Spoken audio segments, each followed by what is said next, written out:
Heureux de vous savoir aussi nombreux pour cette nouvelle édition d'actualité sur l'IL Info. Alors, si vous êtes nouveau, je vous prie de vous abonner en cliquant sur le bouton rouge et d'activer la cloche de notification. Aujourd'hui, on vous parlera de politique. Et de qui? Paul Biya, qui cherche à se racheter histoire de se sauver et sauver sa famille. Plus de détails après le générique.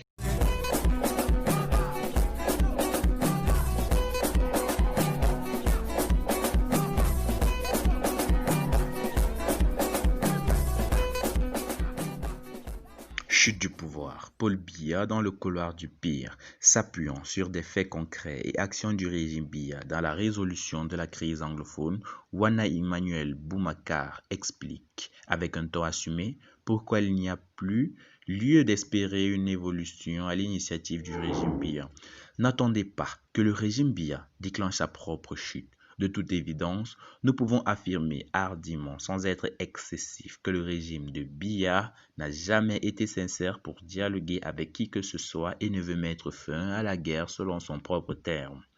Le DDR et le Grand Dialogue National n'étaient que des escroqueries.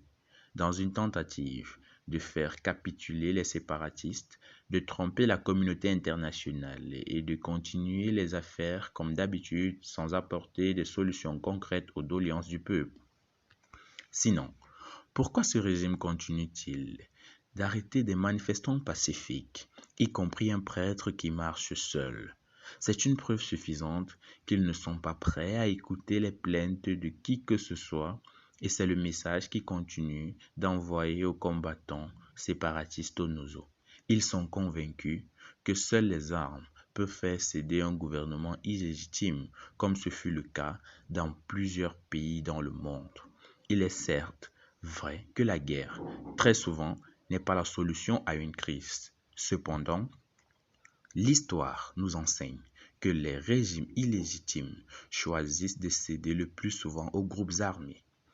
Les spécialistes en résolution de conflits conviendront à l'unanimité que si le régime Biya persiste dans son attitude, il faut s'attendre au pire.